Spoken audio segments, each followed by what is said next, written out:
are at 0. Come on. Woo! I want to hear you. I want to see you. Wave. Shout. Celebrate. Hope. Together. Together. Woo! Woo! Woo! Come on over here. Woo! And over here. Woo! Bum, bum, bum. Online.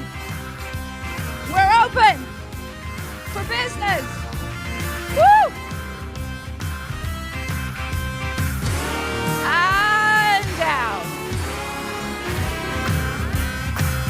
Hello, hello, hello. Can I hear all the languages, please? All the languages. Hello, hello, hello, hello. Wow, did we do great timing? It's wonderful to see you again. Thank you so much. So, we're here. I'm going to give everybody, oh, thank you. I'm going to begin by giving an audio description and to welcome our thousands of friends online. So, for those of you who don't know me at this point, my name is Caroline Casey. You can hear that Irish accent. I'm a 53-year-old and proud white woman with blonde hair, very thick black-rimmed glasses. And today I am wearing an electric lime green suit, a purple turtleneck, and shiny purple shoes. So yeah, I'm in it today, guys.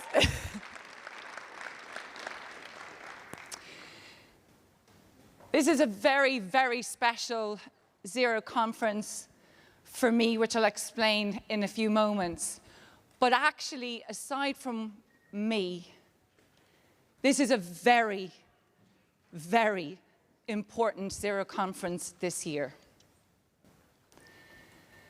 I want every single one of you to own your space, to be proud of sitting here, for giving your energy and love and resilience and commitment to coming into this room. We want to thank all of you. There will be voices coming from the stage, on panels, people like me holding a mic. And we want to make it very clear that these are just some voices in the room. Each of our voices here today is important, whether you have a mic in your hand or you don't. Our collective power in this moment of darkness is so vital. The disability community knows better than pretty much anybody on the planet how to deal with barriers, how to work towards progress. We hack this planet every day and how we survive and thrive in it. Every day this community comes up with solutions, not just for us, but for everyone. This conference is about ICT and employment. I actually fundamentally believe it's the disability community, if we choose to work together, we are not only showing an example for each other, but we can be the beacon of hope for everybody else on this planet. When we choose to come together, the enormity of this community, despite all the differences, if we can do that and we can be the example, because we don't discriminate, we're in every other group in the world, we, the disability community, can prove what can be achieved together and not what tears us apart. We are that voice. So in the the great Leonard Cohen quote, it is, forget your perfect offering. It's the light comes through the cracks. The world is cracked, so let us bail through this with light. So I want to ask you to do one thing for me. For those of you who don't know that I'm visually impaired and I have about a half-a-foot vision, I want us to set a tone in this moment today to have your voice in every single part of this. Bring your joy and your laughter, whether you're an innovator, a teacher, an employer, an employee, an ideas maker, a PA, an EA, a translator, an engineer, whatever it is, your place in this star that joins up to light a different world. I want you to remember in this moment, you are important, but we cannot be ignored when we join together. And I truly believe this community can be the light for this world right now. Right now. Right now. Right now. Now is our time. Our time. Our time to bring all of what we have and show what can be done when things are not perfect or designed for us. So I'm going to now say one thing is I'm wearing purple and green, as I said, and the wonderful Robin told me these two colors are the competing colors of Vienna football teams. So one team wears green and one team wears red, right, or purple. And I thought, well, I'm definitely going to wear it because there's no room for the competition here, no room for the ego. We can be disagreeing respectfully with each other for sure, but there is no scarcity model. If you win, I do not take away from you. There is enough for us all. There is enough for us all. There is enough. And so as I am just going to bring us on to our opening panel, the reason this is such an important Zero conference for me and why I am so joyfully in these colors, roaring from my fierce heart, is because this is my last Zero conference. Hold on, no. No, not because I am retiring. No, no, no. People like me are troublemakers. We do not retire. Do you really think I'm going to retire, people? No, no, no, no. I will be a huge support, I hope, from behind as the elder to the Zero project and conference and the SL family. I'm a proud ambassador, which I will be until they kick me out. But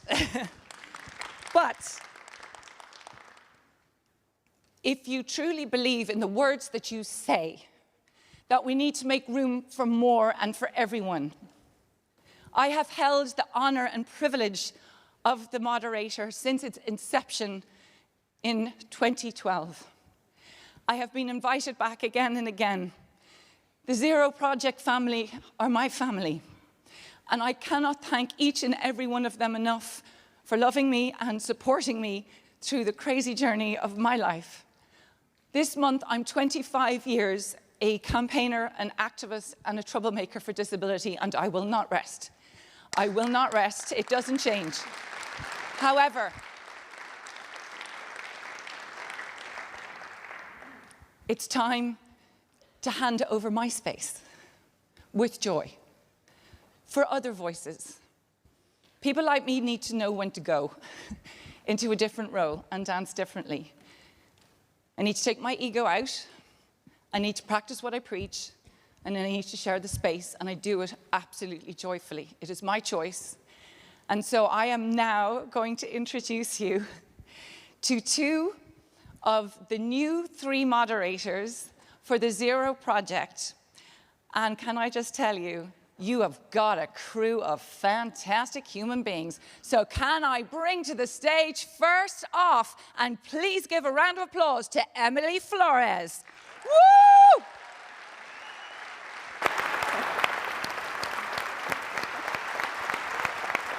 Thank you, Caroline. Here she is. Here she is.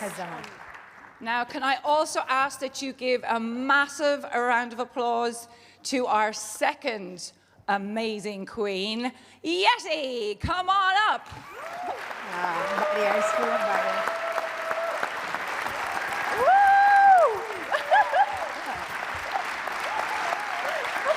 Look at this. 3 powerful women, yeah? All of us in different shades of green. It feels like 40 shades of green. The Irish are definitely in the room for this one. Now, I'm not going to do anything. There's nothing worse than somebody speaking for you. I am going to ask both Emily and Yeti to tell you a little bit about themselves. You're going to get to know them over the next 3 days. We are going to share the moderation, and next year it will be over to them. But to begin, Emily, do you want to, first of all, are you okay? How are you doing? Are you nervous? I'm excited? Good. I'm all the feels. I'm excited, I'm nervous, but most importantly, I'm super excited to see everyone and to meet everyone. And I just want to thank Caroline for all of her energy. I was grooving with the crunch there in the front row, so if you saw me grooving, pretend you didn't. But I'm so happy to be here. So for those who don't know me, my name is Emily Flores. I am a journalist, and I am the founder and editor-in-chief of Cripple Media, the first ever media company that's run by and run for young disabled people.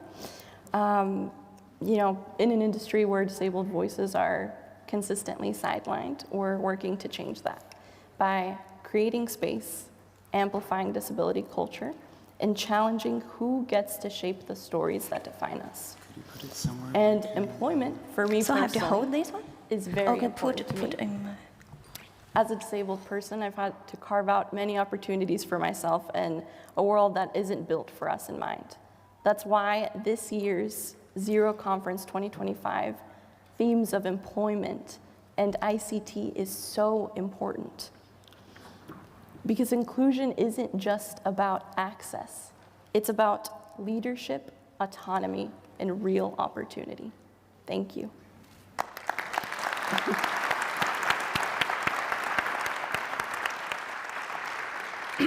I also love that we have competition in the green jacket department. You look very cool, and you're wearing the white of Zero as well, so you beat me. Yeti, tell us a little bit about you. You've been to the Zero conference before, and whereas Emily, this is your first. Yep. But for those of you who don't tell it, give us your story. Super. Hi, everyone. Hello. Lovely. What a great joy to be back to Vienna. After 5 years, I cannot believe it. It's been 5 years. It's been home. And the last time I have left was during COVID. I think I left in one of the final flights from Vienna. But yeah, as Caroline said, my name is Yet Neberesh, which means, where have you been? Learning my name gives you a sentence in Amharic, which is an Ethiopian language. And for those of you who do not know me, I am blind. I am wearing today also green. Is this olive green? No, it's very blind green. People, we don't take responsibility on colors, right? Okay. Yes, we do. We do? Okay. Okay, I'm wearing green with a very nice golden patterns, quite Ethiopian traditional. And I have a braided hair, African style, I would say, more Ethiopian, and wearing a brown shoes. For me, employment is a point of definition. For a person with a disability, the blind, the deaf, the blah blah will change into the teacher, the accountant, the engineer. So I have a special heart to employment, and I am extremely happy that this year's theme on employment and ICT has been really nicely aligned as always, because ICT is the barrier breaker and employment is our transition towards becoming who we want to be. Thanks. Thank you, Yeti.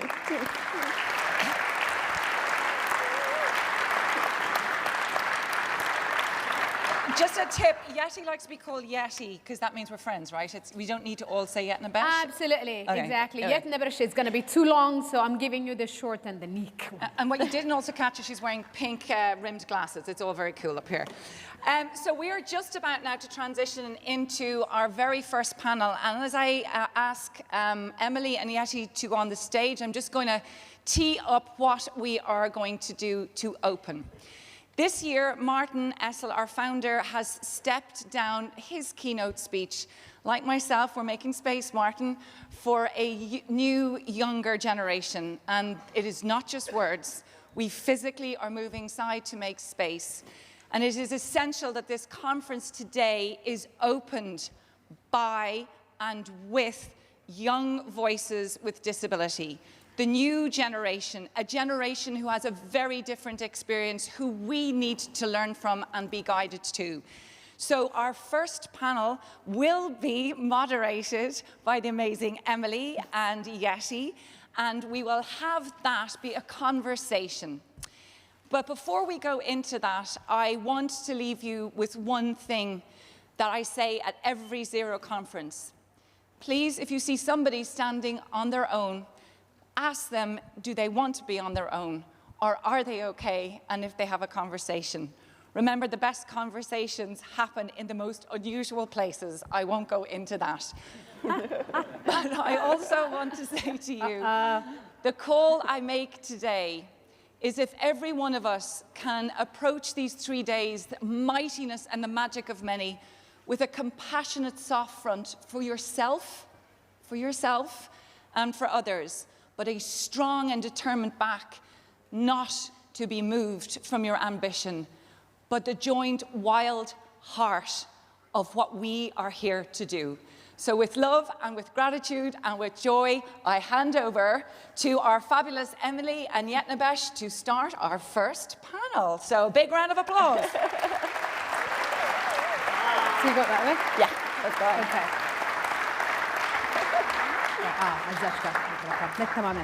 Thank you, Caroline. I'm just going to make my way to this cool little lift here. Oh, by the way, while we are getting on the stage, can I just make a massive shout out to Robin? Look what happened. Zero barriers. They took away the wall. Do you remember that wall that was on the stage? We now have a much more open kind of seating arrangement so you can see people. We've been trying to do that for years, so can we give Robin a massive shout out to take away that barrier? Thank you, Robin. The barrier is gone. Fantastic. I think it's time for us to invite our amazing energy sources this morning who are going to join Emily and myself. And I think this was the longest probation period you have seen, right? Okay. So can we kindly invite Zhong, Kingdom, and Zhitao to join us here on the stage to help us, but they won't come out until they hear the warmest applause on earth. Hey! Woo! Amazing, thank you. Thank you so much. Lovely.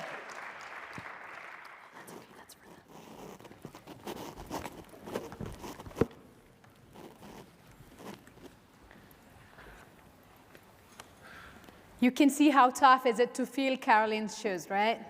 That's why we are two, and we're going to try. And amazing, thank you for being there to coach and mentor us into where this needs to be. Thank you, and we have our amazing young voices, and I think I'm the non-young voice. I'll tell my age at the end of this Zero project. I'll give everyone the chance to guess. So over to you, Emily.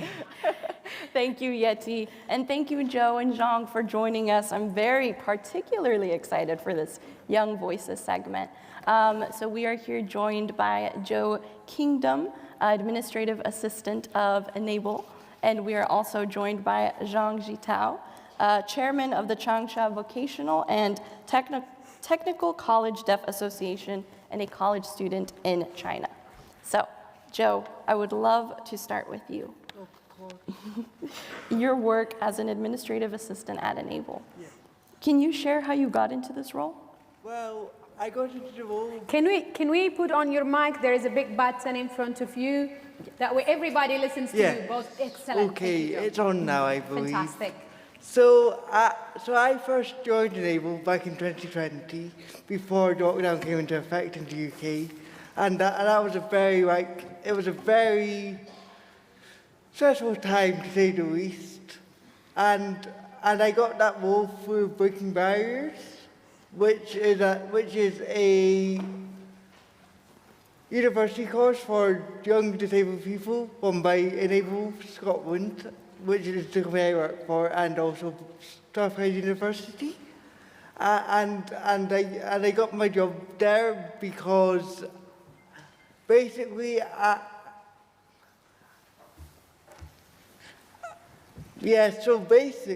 I was approached by my job coach, who also worked for Enable, and they said, "Oh, we've got this job opening at Enable, we might be interested in it," and I went for it. And to be honest, I don't think I did that well at the interview, but apparently I did spectacularly. I bet. I mean, I bet it went amazing. Apparently so. Thank you, Joe. So now, looking back on your journey, what has been the biggest lesson you feel like you've learned about employment? Probably not to doubt myself. Like, I'm terrible for doubting myself, And I learned over the years that I probably shouldn't doubt myself as much as I do. And I can do anything if I put my mind to it. I love that. Such an important lesson, not to doubt yourself. Thank you so much, Joe. Of course. Thank you. I'll kick it over back to you, Yeti. Thanks, Emily. Now I'm going to take you to Joe. Yes, thank you. Big round of applause for Joe. Beautiful. I have the privilege to ask questions to Zhong Zhitao. And sorry if I mispronounce your name, and that's one of the big tasks of a moderator that we have to learn. Zhou, you're not only a student, but you're also an amazing leader of the Association of the Deaf. Tell us a little bit about your role in shaping access to work opportunities for persons, especially young persons with disabilities.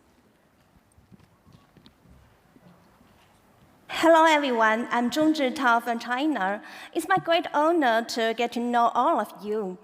Here, I'd like to explain in advance that my proficiency in international sign language is not very good, so I'm deeply sorry about that. I have invited my teacher, that is me, I'm Wang Yinbei, assist with translation work to ensure the accurate communication of information. So I sincerely thanks for all your understanding and support. I think I can provide the following assistance to my classmates in terms of employment with the association.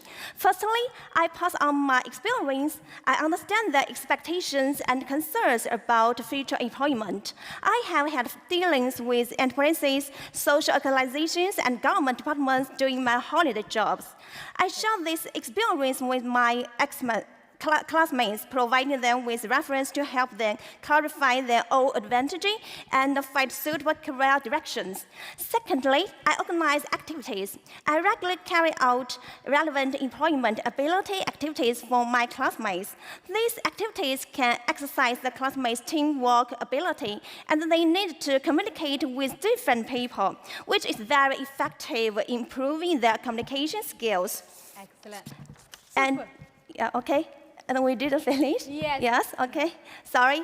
Thirdly, I strengthen publicity. I make full use of information and communication technology to showcase our existence. So in today's digital age, social media is an important platform for disseminating the information and influencing people's concepts. And fourthly, inspire and lead. Although we have hearing and language barriers, as long as we have firm beliefs and efforts, we can also achieve success. It was the care and support of our school and education and the guidance of our teachers that helped me. Through my own efforts, I have realized my dream, helped more people, and won the national scholarship.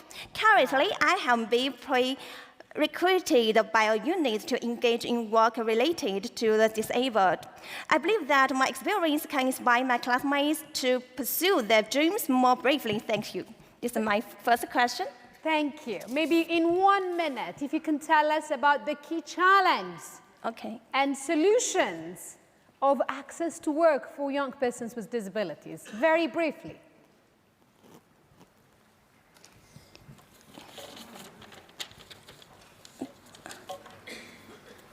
Okay, The most pressing challenge is a language communication barrier.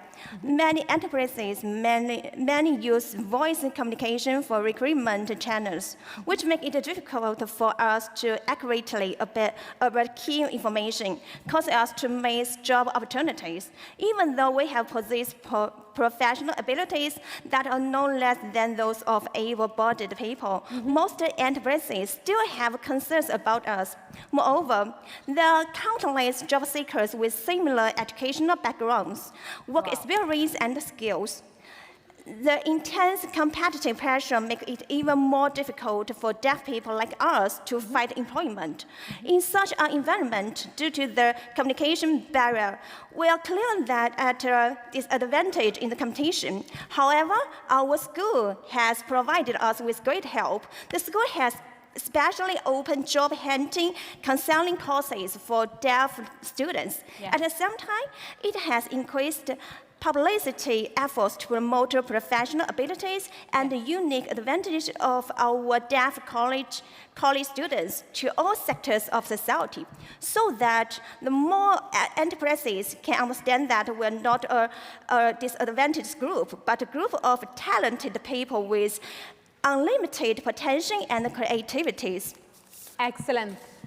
Thank you. Thank you so much. Thanks so much. Wait a second. I just realized that we have a young voice that we haven't heard from, but we cannot miss from hearing that voice. Emily, I'm just filling your moderator role, and I want to ask you a question.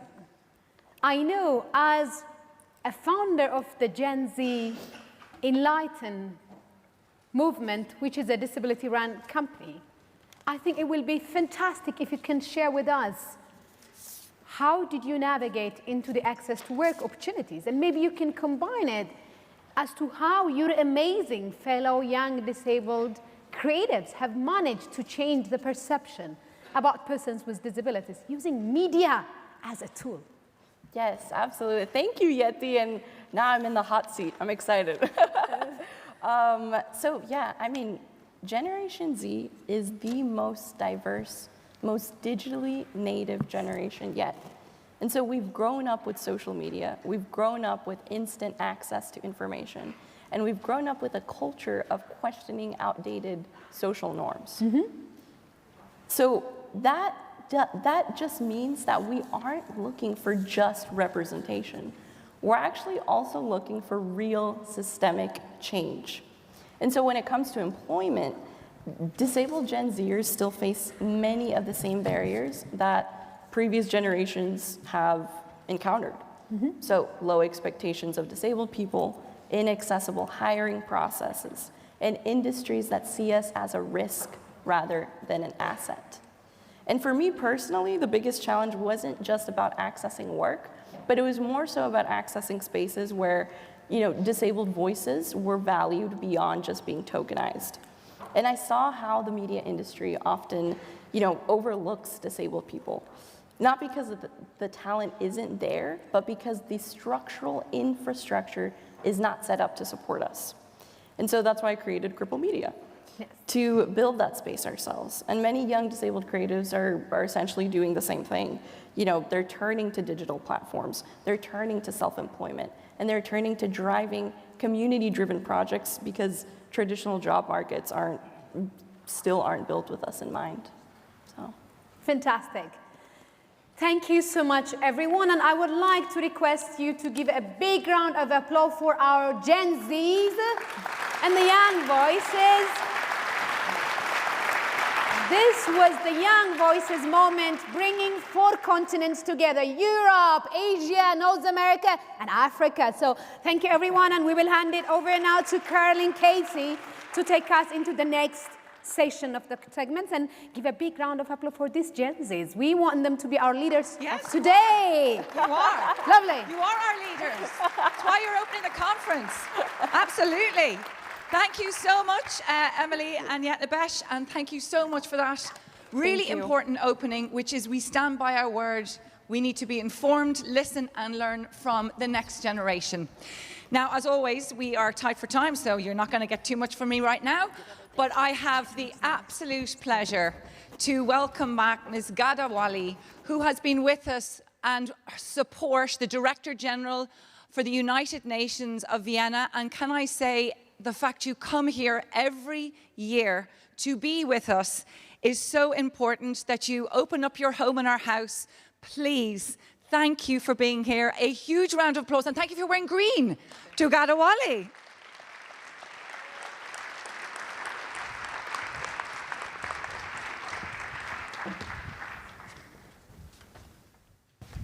Good morning, everyone, dear colleagues, dear friends. It's my pleasure to address the opening of the Zero Conference once again, and to welcome you all to the home of the United Nations in Vienna. Hosting this conference is a source of huge pride for us, demonstrating the shared goals of the UN and the Zero Project. I want to thank the SL Foundation and the SL family for the leadership and efforts on disability inclusion. And I wish to commend the constant progress and the constant innovation that I see in this conference every year. But I have to start by recognizing and thanking the incredible Caroline for her years of advocacy.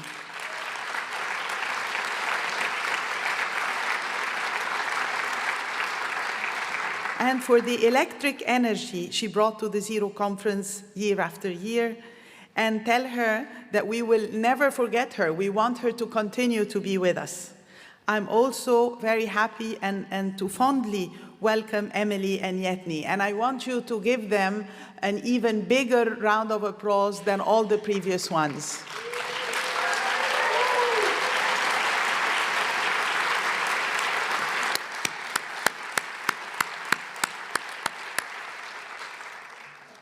I'm personally very proud and honored to be addressing the Zero Conference for the 5th time. Including and empowering people with disabilities is a cause that has always been dear to my heart. And I join Caroline Casey that this community can be the light and the voice that the world needs to hear and see at this difficult time in world's history. And throughout the past 5 years, I have had the privilege of meeting some extraordinary people and witnessing the incredible work that you all do. Every one of these conferences has left me inspired, optimistic, and more convinced than ever that we can and must give people with disabilities the opportunities they deserve. And this year, I'm particularly happy and proud to hear the voices of youth and to have young speakers take the stage at the opening. Distinguished participants, the theme of this year's conference, focusing on ICTs and employment, speaks to a critical issue. Statistics from the International Labour Organization show that only 3 in 10 people with disabilities are even active in the labour market, and that even those who work are paid 12% less than other employees. Bold, new thinking, powered by new technologies, can pave the way for people with disabilities to find employment and fulfill their potential. And it can help companies and communities benefit from a wealth of untapped talent by breaking down barriers and reimagining the workplace. The Zero Project awardees for this year's conference present 77 innovative solutions from 45 countries, and they provide shining examples. Creating resources on artificial intelligence and disability inclusion, connecting engineers, caregivers, and people with disabilities to develop assistive technologies, providing an online platform for musicians with disabilities, training people with disabilities to be educators, entrepreneurs, digital marketeers, and much more. These are just some of the many brilliant enterprises we are celebrating in this conference. And a special word of appreciation to the awardees who are supporting women with disabilities and the added obstacles they face, especially those who are living in poverty or in conflict settings. Innovators like you are forging a more inclusive future. To empower and support such innovators, we need to ensure they have political, institutional, and financial support. Governments and the private sector need to invest in your kind of innovation, the kind of innovation that is guided by universal principles and shared common goals. And the rapid development of technologies must always keep sight of inclusion, not as a bonus, but as a necessity. People with different forms of disabilities must have full access to new tech, and they must always have a seat at the table. Nothing about them without them.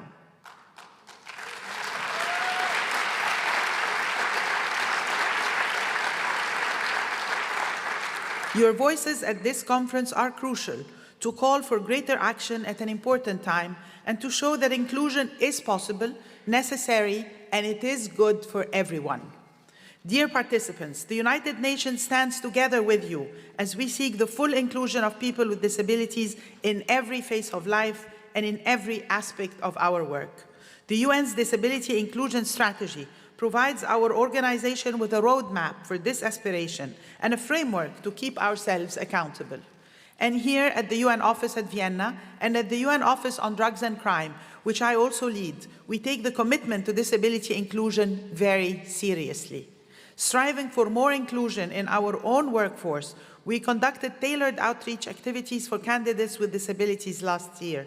We reached out to universities to explore how we can create better opportunities for people with disabilities. We also conducted disability inclusion trainings for staff and broader awareness-raising events.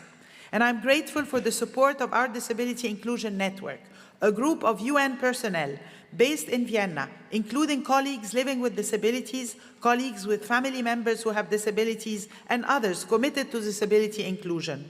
In the work of the UN Office on Drugs and Crime, we are promoting access to justice for people with disabilities. And we have a system in place to ensure that all of our digital products meet accessibility standards before going online. We are taking positive steps, but we want to do much, much more. And we are looking to experienced partners like the Essel Foundation to help us do more. Mr. Martin Essel is a partner that I hugely value and a true champion of disability inclusion. Please give him a round of applause.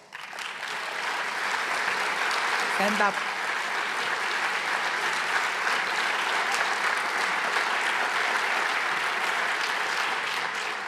UNOV and the Essel Foundation have collaborated for more than a decade now, including through the Zero Project Conference. One example of our cooperation is related to the beautiful mural that adorns the wall of this building, Woman with a Dove. The mural was made more accessible through the tactile boards generously donated to the UN by the Essel Foundation, and we have gratefully received one of them just this morning. Now we are looking to step up the partnership between UNOV and the Essel Foundation in order to foster opportunities for people with disabilities in our offices, raise awareness on disability inclusion, make our events more accessible, and so much more. I look forward to more cooperation for more impact. Ladies and gentlemen, this year we mark the 80th anniversary of the United Nations under the theme Building Our Future Together. To every person with disabilities, my message is simple. We cannot build the future without you. Your rights are part of the better future we need to see. And your resilience is an example for all of us as we walk the difficult path ahead. Today, we face division and uncertainty around the globe. Along with growing violence, exploitation, and inequality, the challenges are daunting. But many of you in this room fight against great odds and overcome them every single day. We must look to your courage for inspiration and work with you to build our future together. Before I conclude, I want to thank everyone at the Zero Project, and as well as our colleagues who are involved here at the UN for making this gathering possible. I wish you a very successful conference. Thank you.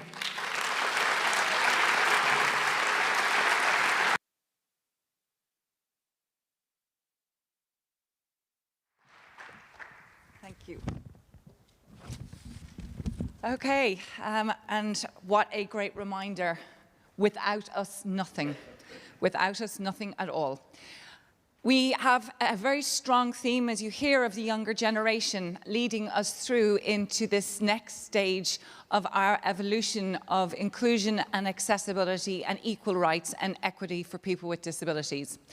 And then there is the turbo boost of digital acceleration and AI.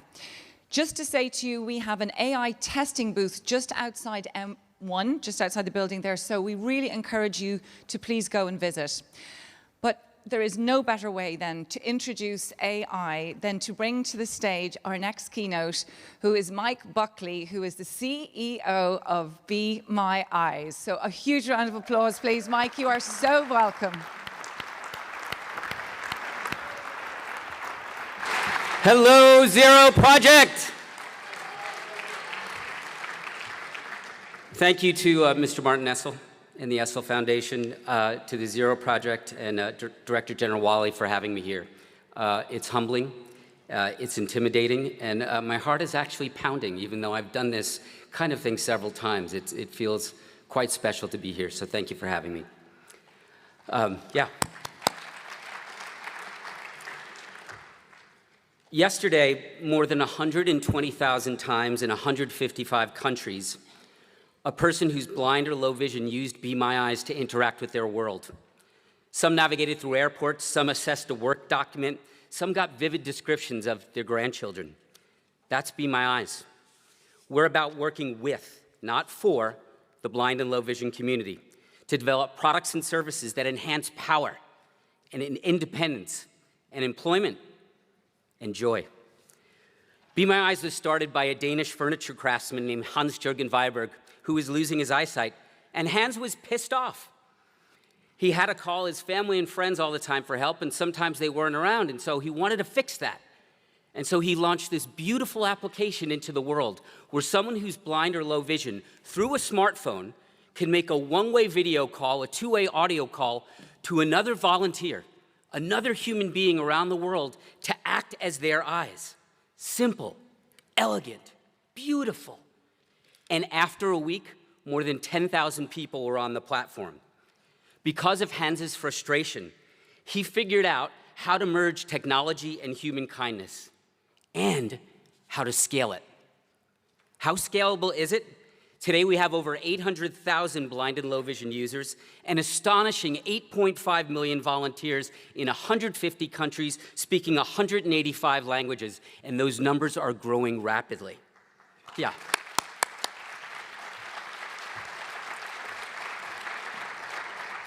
But in early 2023, we realized that a revolution was coming. And that revolution was called artificial intelligence. This started a very long time ago, but I admit that I knew nothing about it until very late in 2022. And we realized we needed to adapt. And so we partnered with OpenAI as one of the, slides, thank you. Now, we're going to, you know what, we're fine. Is it this one? Well, I want to get you the picture of Hans. Clearly, I missed the training on the slides. So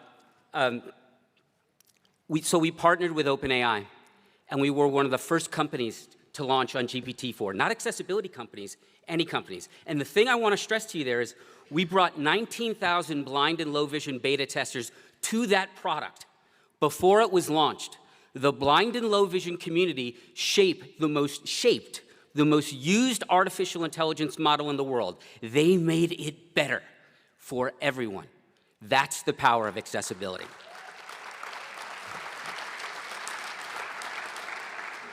So this is now fully integrated AI into our application. I'm taking your picture. Voiceover on. Be My Eyes. Clear. Button. Cap C. Charlie. Take picture. Button. So what the artificial intelligence does, it allows the blind or low vision consumer to take a picture of anything in their environment, anything in their world, and it gives them a seamless, quick, fast description of what it is that is in front of them. It's power, and it enhances them. And my connectivity is bad, so the demo has failed. There's a big thing about our products and services, though. We keep them free for everyone. Why? It's because we believe that accessibility must be distributed equally to people of all means. It's all...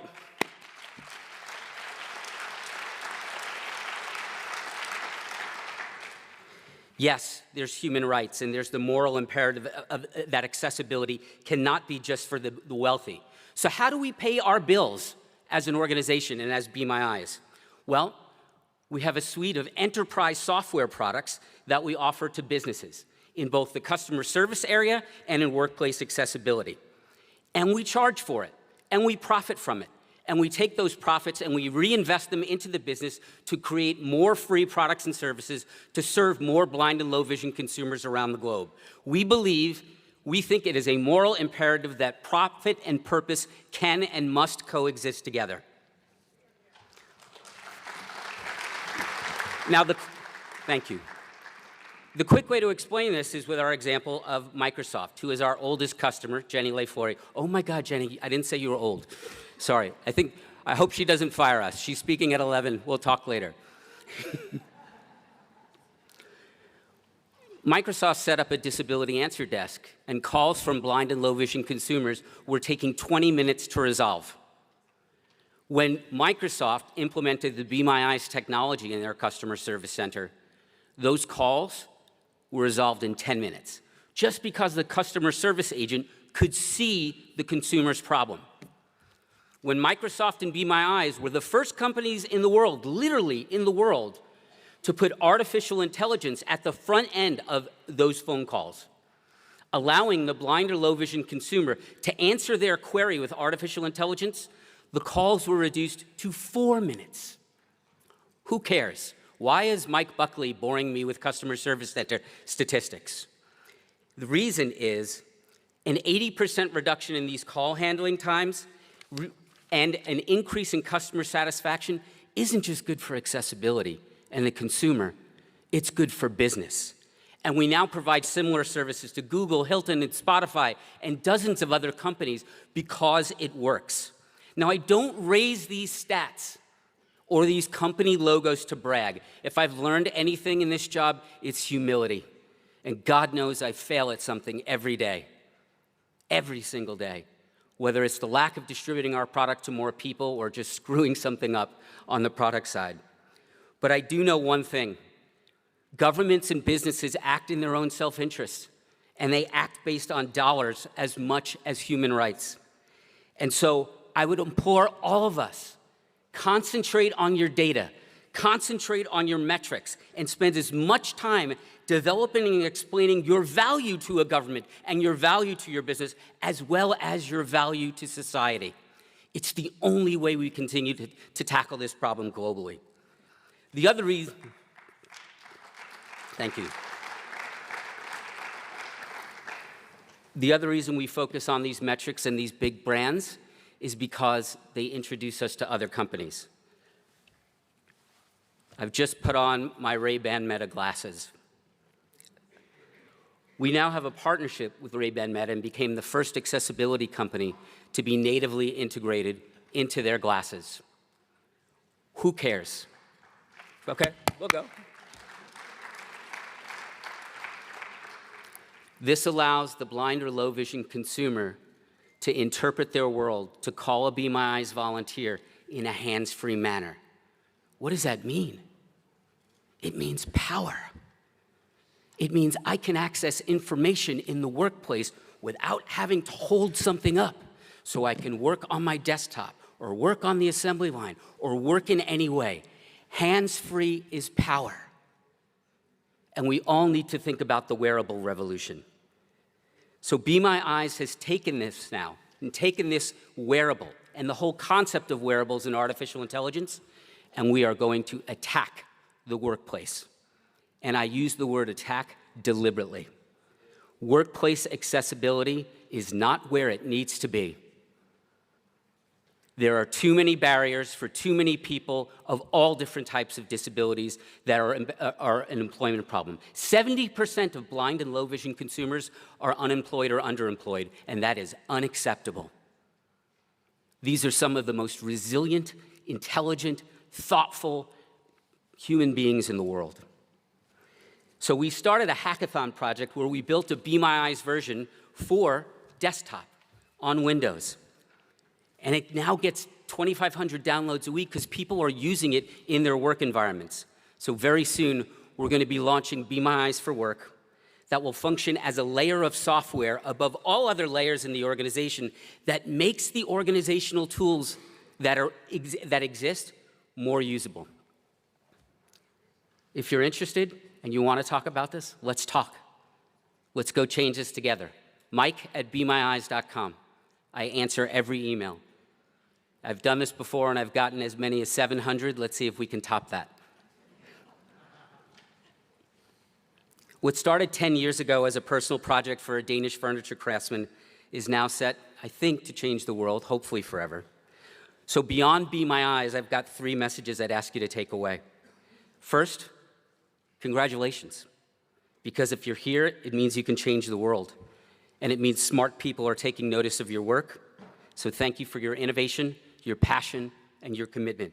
Second, data, metrics, data, metrics. Get your ROI story out there. Be as passionate about demonstrating your value to governments, to business, as you are to demonstrating it to the disability community. Lastly, keep pushing. Keep building a more accessible world. Go over, under, around, through all of the walls and roadblocks that will be put up in front of you, because they're coming.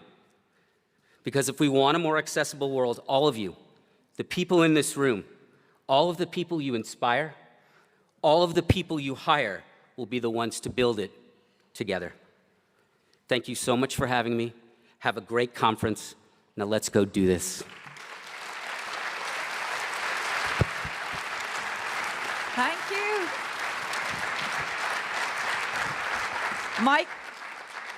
Mike, is there a free pair of glasses for everybody in the audience? No, not yet?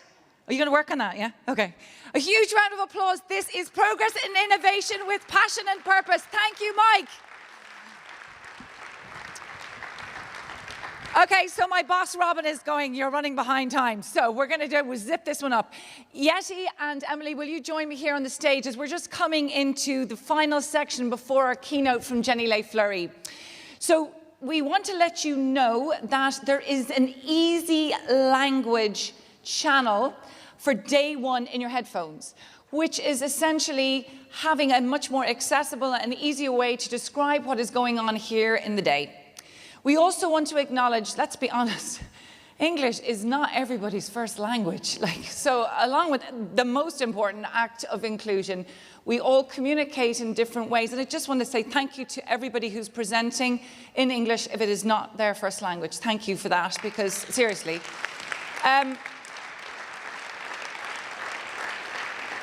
I'd also really like to say we are aware that all of us have a different way of communicating, and the 3 of us are delighted to bring onto the stage Petra, who is our graphic facilitator. Now, many of you will have seen her work over the last few years if you've been here, which is her way of showing in art or in illustration some of the conversations. So I can't see you, Petra, but there you are. Oh, there you are. So the 3 of us hand to you before we hand off. Is that okay? Thank you. Just come here. Yes, graphic facilitation, some of you know it already, just a quick information about it. It is drawings and a summary in short and probably, hopefully, easy words aimed to people whose first language is not English, or also to people who need easy language to support their understanding. So I'll give you a very, very quick look.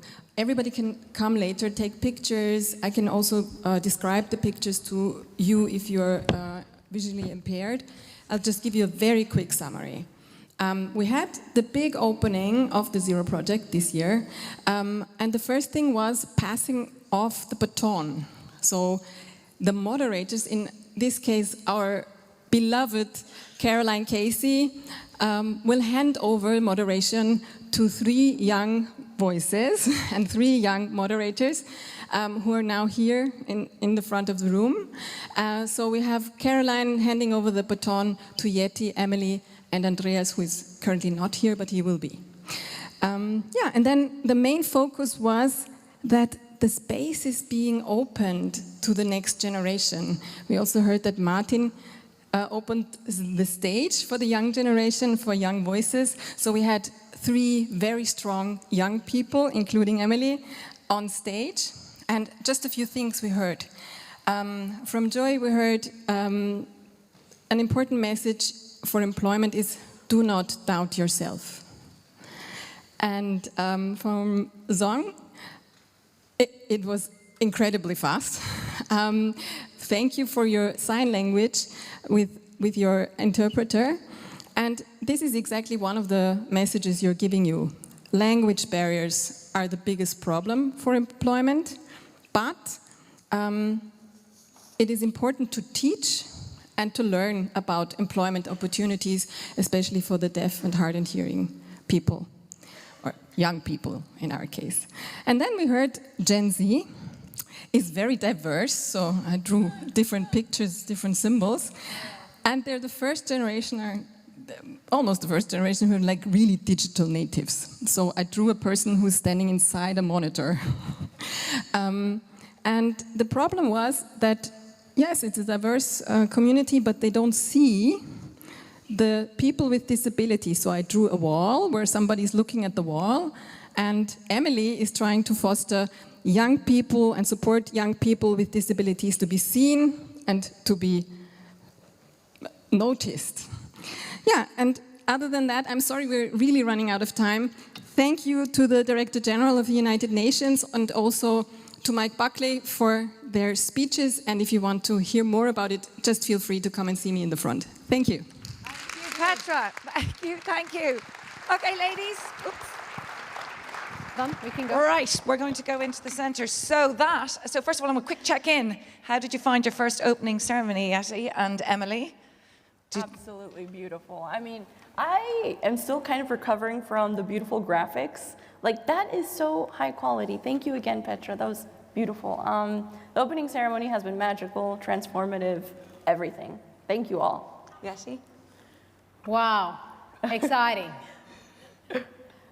I have to say, you're going to definitely be our troublemaker for sure. Can I just say thank you so much for being part of this opening. We are now going to officially close the opening plenary, but I wanted Emily and Yeti to be here with us as we bring up our keynote, welcome our dear friend, Jenny Lay-Fleury, to the stage, because if there's anybody who's going to get our heads right and our hearts right on assistive technology, on AI, on everything tech. It is the Marmite-loving, fabulous shoe-wearing Chief Accessibility Officer for Microsoft. Please give the biggest warm round of applause to Jenny Lay-Fleury.